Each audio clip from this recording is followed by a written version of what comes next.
One time she invited 5 dudes out to this pizza place called Fuzzi's. 5 dudes show up, and one of the guys, his name was John, he was like, "F this, I'm not staying here." But he wasn't rude about it. He's like, "Hey, it was great to meet you. I'm going to dip." She ended up dating him. She ended up picking the guy who actually set the boundaries and took off. A reformed fuckboy. Okay. Because I realized I get along with those better. That's really smart, actually. I know a lot of people disagree, but like that guy is going to be more entertaining for you. Like he's going to be able to keep your attention. He's going to at least have some experience. Yeah, I want a guy who's gone through it all and is like, actually, like, it's time to settle down because I'm bored now. Okay. You know what I mean? Do you mind if he tells you the stories about what his life was like before? I really don't care. Okay. I find it very entertaining, actually. Yeah. And actually, it's an ego boost for me because I'm like, oh, these are all the hot girls you slept with and now you're with me. You know what I mean? So even if I'm not as hot as them, something about me made me just as attractive. Yeah, in the book, it's called Mate Choice Copying. The only reason who's the guy that was dating Kim Kardashian, the weird comedian? What's his name? Pete Davidson. Yes. Yeah. Well, who was he with before? He dates literally everyone. Who was he dating before her? The Selena Gomez or the Ariana Grande? So he's dating Ariana Grande, which is, so she's young and a little bit more relevant. Yes. So that's why Kim dates him, because Mate Choice Copying. Because Kim sees her as like younger competition. So now Kim Kardashian dates him. So showing, hey, I can do the same thing you can do. And then now whoever he gets next is going to be a girl comparing herself to Kim Kardashian and Ariana Grande. And so he's on this upward cycle of like higher sexual selection because of this thing called pre-selection or mate choice copying. That's exactly. And like automatically I just feel more special and chosen because of that. Yeah. But like, I just recently thought like this, you know, like when I was back in the day when my ex would like show me his exes and they were hotter than me. And I'm like, it made me feel so insecure. You know what I mean? And I'm like, did he settle backwards for me? But now I'm like, I don't know. I think there's 2 problems. Number one, with my girlfriend, I have this issue where she says, these girls you know are hotter than you. And then we're all looking at her like, they're not hotter than you. Like, I don't know where you get this idea. That's the first problem. The second thing is, it's very, what's the word? Reductive to believe, especially for my girlfriend, that the only reason I'm with her is because of her level of physical attractiveness. And then if there was a girl 1% hotter, I would leave her for that girl. It's just very reductive. A lot of women think like that, But it's silly. That's not what I would do at all. I need a partner. I need a unified front with a partner. Those other girls that you think are so hot are not going to present a unified front. They're going to ditch me for a dude with coke. That's what's going to happen. Oh my God. Yeah. Right? That's what was that? I love these. Was that song with the Juicy J? Go listen to the words of that song. That's what the hotter girl does. They ain't faithful, not to anybody. That's what's going on. Don't worry about those just because they're 1% hotter. You're not replaceable just because a girl might be a little hotter. So yeah, that's a thing that happens. But yeah, it's interesting. So you've had some growth and then you've come past that. Yeah, and now I'm like, actually, that's a flex. If my ex dated hotter women or hot women in general. Yeah. I wish my girlfriend saw it that way because I'd love to tell her more. But I feel bad because when I do, then you know it doesn't have that effect. Let me put it this way. So like my ex and I broke up. I broke up with him. I think he's like, I feel like he's dating down now. Right? Shout out to all my exes. It's funny that I feel the same way. Nothing but compassion for you, but I feel like you're all dating down. But I think it's true. I feel like I'm a tough shell to crack, and he cracked it a little bit, and then he just couldn't keep up. So I feel like I'm the better one here. Yeah. Where are you going to find another guy who rescues as many cats as me? Huh? Where are you going to find top 1% on Madden in the world? What are you going to do? Where are you going to find someone better than this? So yeah, I don't know. So when a guy actually like dates a hot girl, I don't think I guess the difference is not that apparent. Then I feel like I'm on the same level with these women. Interesting. In terms of like attraction. Yeah. Because like men value attraction. Yeah, very much so. I've dated some supermodels, and they're the only reason they even looked at me twice was because the other girls that I dated before them. They saw who I was dating, and because of that, that's the only reason they even paid attention. And it makes you a higher value man because you're selective. Yeah, the Pete Davidson thing is real. It's really real. I mean, I just find him to be a little bit annoying, kind of like wormy, like swarmy looking dude. And yeah, for him but to get apparently that he's really funny. So that's why girls love him. Yeah, apparently. I've never I'm not trying to hate on the dude. I'm not saying he wouldn't get hot girls. He's obviously famous. Of course he would. It's just like, it just seems to be like he's on this like 21 kill streak, you know what I'm saying, on Call of Duty. Right. But like how much ultra kill? Like that's what he's like. You know what I'm saying? He got a nuke on Call of Duty, you know, 25 kills in a row. That's where he's I don't know if he's a 25 kill in a row guy, but apparently that's what he's doing. But like how much hope is he providing? For men? For men who are not the so thing attractive. is, because it's like throwing pebbles at an aircraft carrier. You got to crack the first one, and the first one is the Ariana Grande. Most guys can't get that first one, but if you get the first one, like the first hot woman? yeah, exactly. So like, if my guy friends were like not having trouble with women, but there was a perceived notion that they were dating Margot Robbie, then all of a sudden, you're right. Every girl would be coming after them because they were dating Margot. Because even if they were dating Margot Robbie for just a couple of months, but that's so inconceivable for any of them to date a girl who looks like that. That's what makes it kind of difficult. Which is why I teach, networking, because eventually you do get into that case. And what you'll find is the first one is hard, and after that, it gets progressively easier. Because you know what to do and how to approach that. It's not just that; it's that other women look and say that that's his baseline. That's what he deserves. Men don't get what they deserve based on specifically on their height and looks. There's other levels of competency they have. Very true. So for Pete Davidson, one of those levels of competency is he was able to entertain and please a girl of Ariana Grande's stature, and therefore Kim Kardashian sees that, and her hindbrain says that he possibly would be able to do the same thing for me. Exactly. Yeah. Interesting. So yeah, I came to that conclusion with what you're teaching in your mentoring program. Yeah. So yeah, it is very true. You've seen the stuff in my mentoring program? I haven't seen, but apparently my brother is in your mentoring program. That was shocking to me when I saw that. Yeah. Oh, thank God, because he has a girlfriend now. So it probably worked. Not somehow. surprised. Not yeah, surprised. I was, because like he's been single for like 6 years. Yeah. And I'm like, what is this dude doing with his life? And then when I said I was gonna be on here, he's like, Michael Sartain. I'm like, you know who he is? And I was like, yeah, we met at the Maxim event, and I thought he was cool. And I checked out his podcast, and I liked what he was saying. And I was like, I want to be on this. And he's like, oh my God, that's huge. He's like, did you know he's my mentor? Yeah, he came on the show the other day. I was like pretty shocked that he's on my show. So yeah, I'm very glad he has a girlfriend.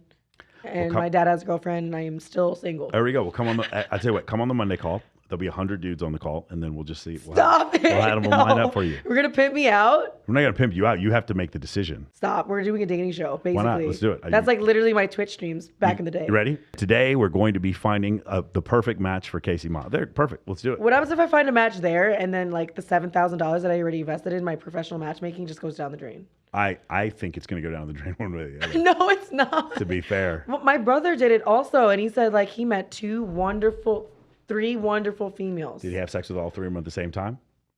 Seems like he wasted the $7,000 then.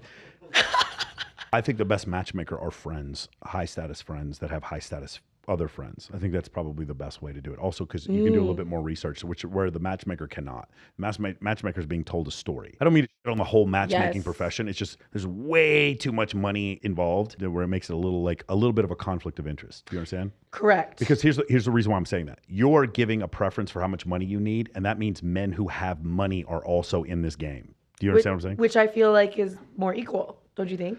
No, because what's happened is you have a bunch of men who are coming into this system specifically leading with money, which I highly recommend men do not do that. So I teach a networking course, my performance coaching. What I do is I teach networking, but we don't use money. So that when you have money and you add it in, then everything just becomes easier. Rather than what a lot of guys do is they lead with money. I mean, I've seen delusions to the point where there are men here in Vegas who will talk a prostitute down from $2,000 a night to $1,500 and then brag that they have game. Like, what are you talking about, bro? You're paying they completely lose the fact that you've lost the plot, pimp. Right. Like, this is crazy. And the girls are laughing at them the whole time. And like, that's what happens. And it starts to screw them up. I've had clients before to be like, yeah, my mind is really messed up because I'm very wealthy and I was married and I was paying for prostitutes. And to work them out of that is so difficult. Yeah. It's almost like being addicted. It's very similar to being addicted to porn. Exactly. It's something you have to work because no matter what I do, there's going to be this dopamine drop. No matter what happens. Here's your tip. Ready? Here's what we're going to do. Here's what we're going to do. You're going to start having all the dudes meet you at Babes in Toyland, at the teatro parties, at the Maxim parties. Why? Because you can see them in an environment where you're kind of on equal footing. Dates are for people you're dating. You're not dating these people yet. You're just being matched with them. And I think putting them in a neutral environment where you guys are volunteering at a soup kitchen or going to an animal rescue charity is a way better way to get to know them with less pressure. And your friends are around and their friends are around. I think that is a better way. You see how they interact and everything? Hell yes. I think that is a way better way to do it than a one-on-one date. I think one-on-one dating is like you're starting with the middle and you need to start with the beginning. And the beginning is generally normal people meet by bumping into each other either online or in person, and you're not doing that, right? The blind date thing makes it kind of hard. A friend of mine, she would like literally come to my events and invite 4 or 5 dudes that she knew to come. Just like, hey, come meet up with me. And she would just see how they interacted. What? Yeah. Was she interested like in all of them? No, she wasn't. She didn't know which one she was interested in. Funny enough, Oh my God. Kim Savage. Hoggart, I'm calling you out if you're still out there or you're watching this. One time, she invited 5 dudes out to this pizza place called Foozie's that was in Dallas. For you guys in Dallas, there's a new Foozie's out there, but it's not like the old one. It's on McKinney. And I'm sitting there with her. I remember it's 2011 because the Mavericks were they're going to go to the NBA Finals that year. I'm sitting there with her. I'm like, you invited 5 dudes here? She goes, yeah, 5. So the 5 dudes show up, and one of the guys, his name was John. He was like, fuck this, I'm not staying here. But he wasn't rude about it. He's like, hey, it was good to meet you. I'm going to dip. She ended up dating him. She ended up picking the guy who actually set the boundaries and took off. Wow. Because it shows like character. Yeah, well, for sure. A man who knows his own value is going to have boundaries. You know? Interesting. And it's not that he was offended. He was just like, I want to get to know you. That's not going to happen here. So I'm going to go do this other thing to build my empire. I'm not going to do this with you. And if you're interested, then call me back later. But if you do that with no emotion, that's really attractive, I think, to some women. As the idea of you being able to maintain a boundary and not get called off and just like, now I'm going to compete and supplicate to you and compete with all these other men directly. I'm going to not compete. And if you can't recognize my value, then I'm going to move on because I recognize my value. That's why I think she picked him. But yeah, so like I'll believe in like a starving artist. I might not date one, Yes. but you know what I mean? He can be starving, but he has to be 6'3". 5'10's fine. Well, yeah, actually, The truth. the guys that I've truth. dated that are 6'3" and very good looking are Yeah. all broke. Of course. Why is that? So here's the reason why. Like if you work on one thing, you don't have to work on another. So it's almost like the guy who goes to Alabama. He's a 5-star recruit to play football, Yeah. and he doesn't go to class because he's just so like his world. It's the super pretty girl who's never taken any accountability for anything she's done in her life. Yeah. And so she's never really had to work, change a flat tire, do any of these kind of things. She just I have some female friends, their cars are just destroyed. Like they don't, missing hubcaps and shit is falling apart and they don't ever change the oil because they're hot girls. They don't ever. So sometimes you don't have a well-rounded, like for me, one of the things I do appreciate is I grew up in a middle-class house, but I went to high school in a very, very poor neighborhood. So I got to see how the other half lived. And then I went to college to a state school where I almost failed out of. And then I started to study as hard as I could to try to get back in there. Yeah. And before I graduated from college, I already had a job. And then I used that, that job to get another job. Then I joined the military, paid off all my, student debts. And then so I handled a lot of these things so that if in someday I am a billionaire, I do remember what it was like to be poor. Exactly. And so what that does is it causes me to work on my intellect. So I read as much as I can.